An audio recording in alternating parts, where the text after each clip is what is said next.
It is part 2 of section 16.5.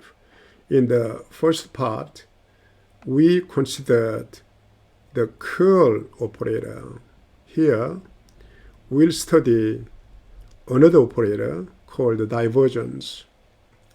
For a vector field F having 3 components in 3D, we assume that the vector field has partial derivatives.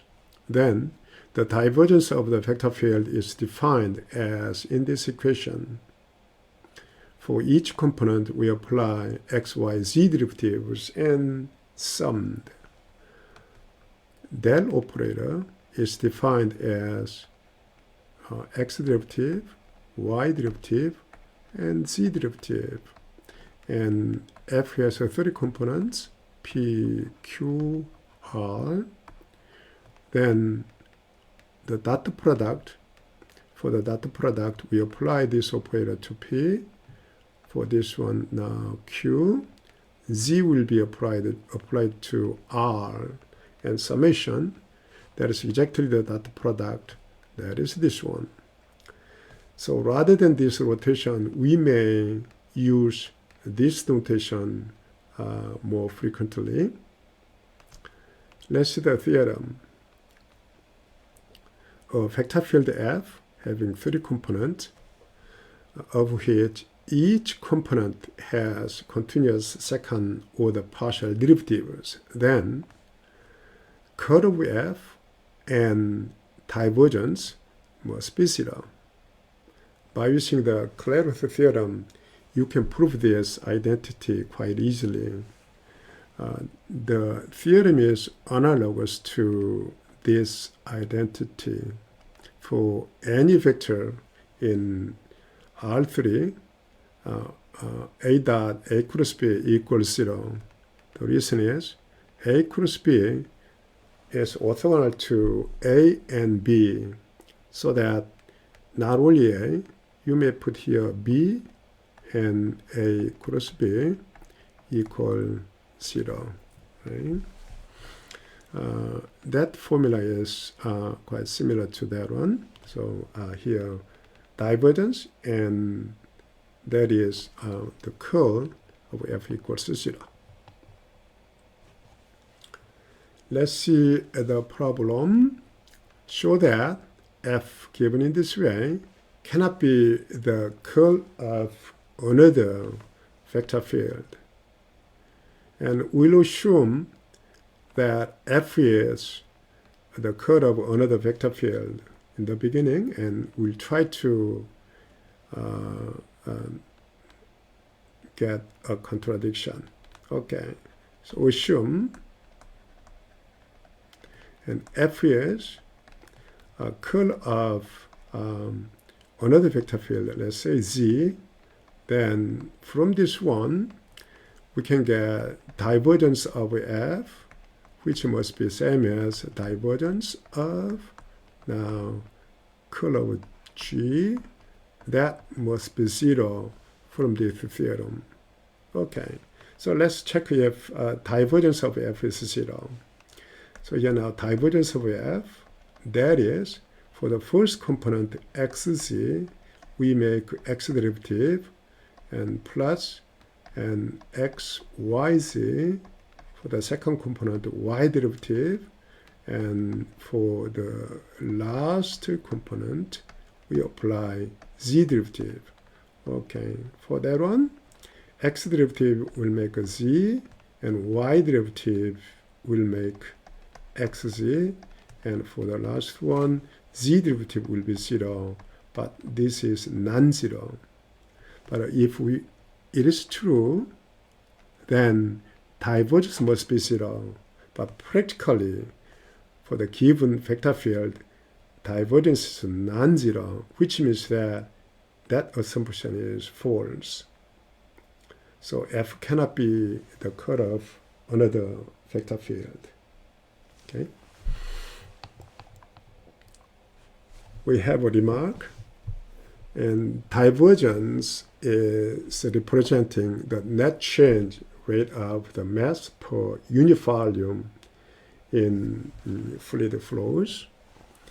And so that once divergence is 0, then we said that the vector field is incompressible.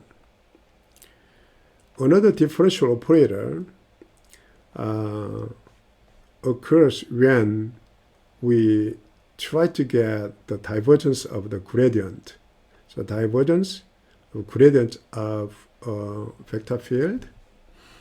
Then now we can use this notation, and now in some case we are using del squared or now Laplacian operator.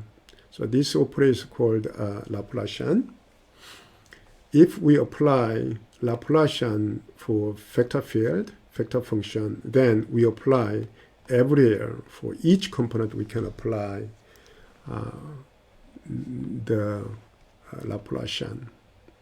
Okay, let's go back here. Okay, now earlier also we considered another formula. For example, a scalar function, and if we apply gradient and then now curl, then that is 0, assuming little f has continuous second derivative. Now gradient is applied for scalar function, but curl is applied for vector function. So don't be confused. Anyway, these two are true when the quality of vector field or the scalar function is good. Okay. Okay. Now that is about end of the introduction of curl and divergence. Now, at the end of this section, we'll consider vector forms of grid theorem. The grid theorem is given for vector field in two-dimensional vectors, PQ. Once we try to get line integral along a simple closed curve for the vector field, then there is the form. Now, that can be done the regional integral inside, and the integrand is q sub x minus p sub y. That is the grid theorem. Now, let's try to get a formulation in vector form. So here, first we embed the given vector field in 3D along with the third component 0. Then we can apply the curl operator. Then there's ijk, x, y, z derivative, and now f is embedded in 3D, pq, the last component must be 0. Once you done the determinant, then you can get 0, 0, q sub x minus p sub y. That is exactly that one. So this term can be written in this way.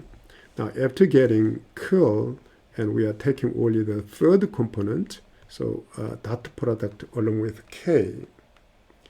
Now, that is the original definition of the line integral.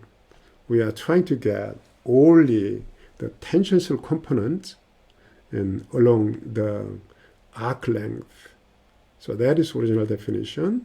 And this is, now that term is vector form of this integrand, right? Okay. Okay. So anyway, the meaning of that one is here. It is a vertical component of the curl operator. curl of f, and we are trying to get only vertical components. But that integration is along the curve, only we consider the tangential components. So f dot t is unit tangential vector, so that only we are considering the tangential component of the vector field along the arc length segment. But that is the same as inside regional integral of the curl of f. Now we consider only the vertical component. Okay. Okay. Here we'll try to get the line integral of the normal component of f. So two-dimensional vector field is given. Then rather than the original definition, the tangential component, let's try to get normal component of the vector field along the curve.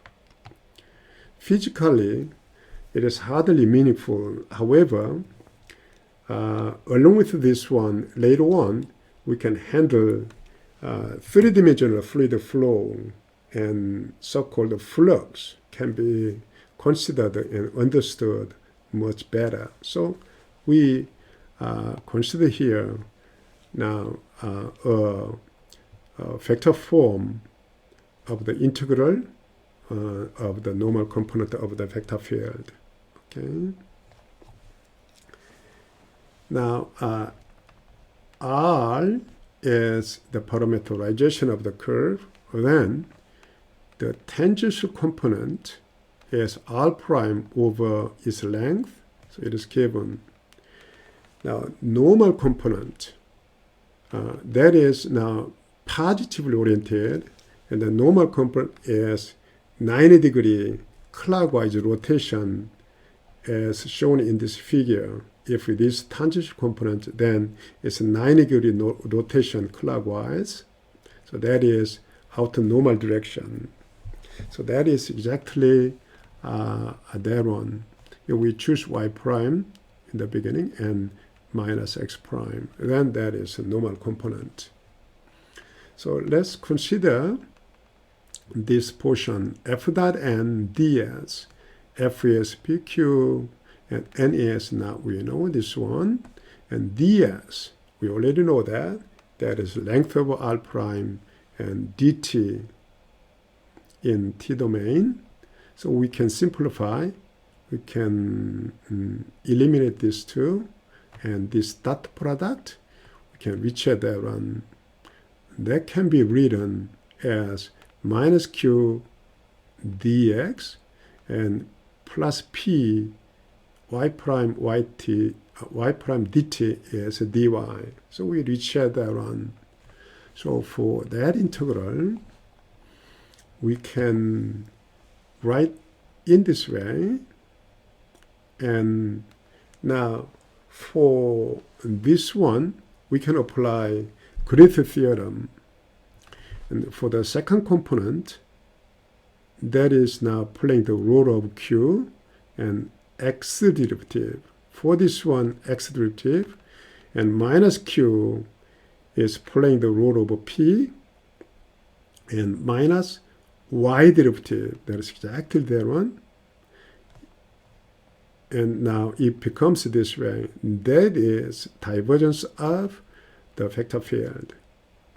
So once we try to get the line integral and normal component of the vector field, then we can reach a regional integral inside of the divergence of a vector field. So the original Green theorem, what that is tangential component of the vector field. Then in this case, curl, the vertical component of the curl is used. Now, for normal component of the vector field in line integral can be expressed in this way. There's a regional integral of the divergence of the vector field. Okay. Okay, that's the end of the section. Thank you.